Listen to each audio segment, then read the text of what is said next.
Salam sahabat semua, selamat datang di ruang diskusi kami hari ini. Perkenalkan, nama saya Yupenalis Riko. Saya Antonia Julana dan saya Donata Kelsey. Kami akan membahas sesuatu yang sangat dekat dengan kita, yaitu sejarah dan perkembangan paroki Santa Cecilia Pontianak. Topik ini nggak cuma penting buat tugas kuliah ya, tapi juga untuk menambah kesadaran kita sebagai bagian dari gereja Katolik lokal. Karena sejarah itu bukan sekadar tanggal-tanggal, tapi warisan iman. Dan menariknya, kisah paroki Santa Cecilia itu bukan dimulai dari sesuatu yang besar, tapi justru dari keterbatasan keprihatinan umat dan semangat gotong royong mereka. Betul, maka yuk kita mulai dari awal. Kenapa sih dulu butuh stasi baru? Waktu itu sekitar akhir 1990-an, umat Katolik di wilayah Parita Jemuksin II dan sekitarnya masih menjadi bagian dari paroki Santo Agustinus. Masalahnya jarak ke gereja induk itu cukup jauh dan lalu lintas macet, terutama saat hari besar. Akibatnya banyak umat yang datang telat, bahkan nggak bisa ikut misa sama sekali. Padahal misa bukan hanya sekedar kewajiban, yaitu berjumpaan dengan Tuhan dan sesama umat. Kalau umat nggak bisa mengakses dengan baik, kan jadi masalah serius. Akhirnya umat mulai berpikir, perlu ada tempat ibadat yang lebih dekat atau bisa menampung kebutuhan umat secara lokal. Lalu tanggal 16 November 1999, tokoh-tokoh umat seperti Bapak Yohanes Ngerianto dan Pak Soferianus Jompau berkumpul untuk merancang pembentukan stasi baru. Langkah awalnya adalah mengadakan misa perdana di Aula SMA Gembala Baik pada tanggal 12 Desember tahun 1999. Itu tonggak sejarah awal berdirinya stasi Gembala Baik yang kemudian berkembang menjadi Santa Cecilia. Setelah misa perdana, semangat umat semakin besar. Dibentuk panitia awal dan seksi-seksi pelayanan seperti liturgi, sosial, pendidikan, dan lainnya. Lalu tahun 2000 dibentuk Dewan Stasi Resmi. Struktur ini penting untuk mengatur pelayanan dan administrasi umat.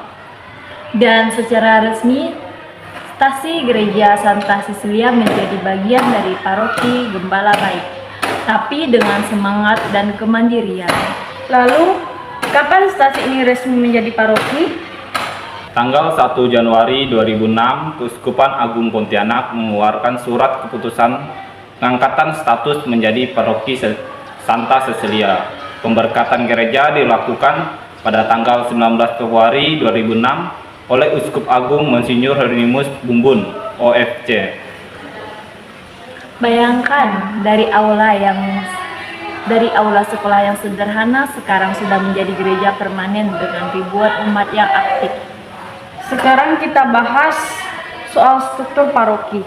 Paroki Santa Cecilia dikelola oleh para imam kapusin dan dibantu oleh Dewan Pastoral Paroki, badan gereja, serta seksi-seksi. Fungsi paroki menurut kitab hukum kanonik adalah sebagai komunitas umat Kristiani yang hidup dalam wilayah tertentu, di bawah bimbingan pastor paroki. Dan yang paling penting, umat bukan hanya penonton, tetapi bagian dari tubuh gereja. Pelayanan di paroki ini berjalan karena berpartisipasi aktifnya umat awam. Bukan cuma ikut misa, tapi juga jadi prodiakon, katekis, anggota kor, pengurus kring, dan panitia kegiatan. Ini bentuk nyata dari teologi Konsili Vatikan II yang menekankan bahwa seluruh umat Allah punya tanggung jawab dalam karya kerasulan.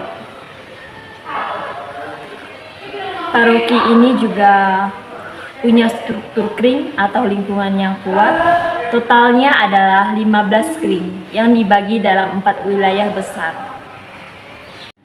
Nama-namanya berdasarkan Santo Santa seperti Santa Clara, Santa Bernadetta, dan Santo Thomas Aquino, dan lainnya. Setiap kering punya kegiatan rutin, doa rosario, ibadat lingkungan, dan kegiatan sosial lainnya. Menurut data tahun 2023, jumlah umat di paroki ini mencapai 3.605.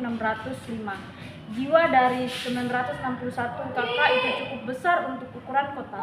Dan pastornya enggak kerja sendirian.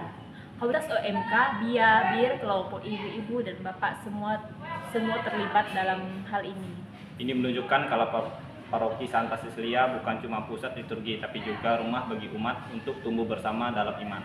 Karena kebutuhan semakin berkembang, pada tahun 2024 paroki ini mulai membangun aula 2 lantai.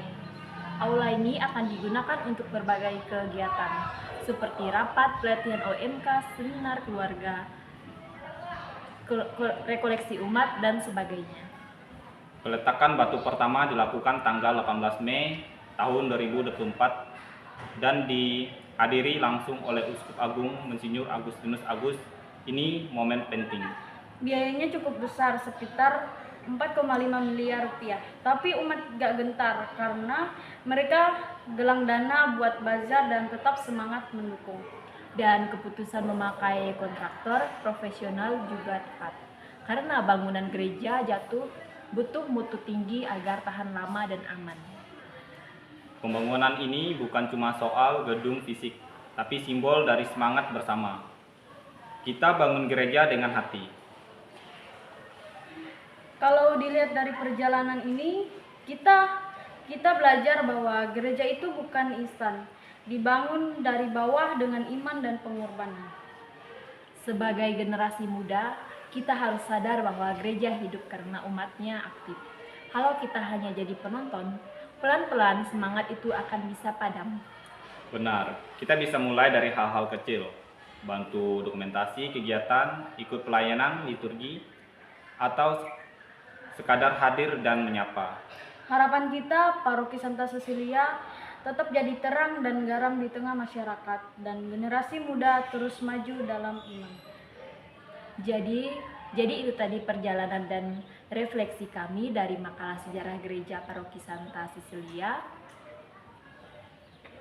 Semoga dari kisah ini kita semua semakin menghargai gereja lokal sebagai rumah iman dan pusat pertumbuhan spiritual.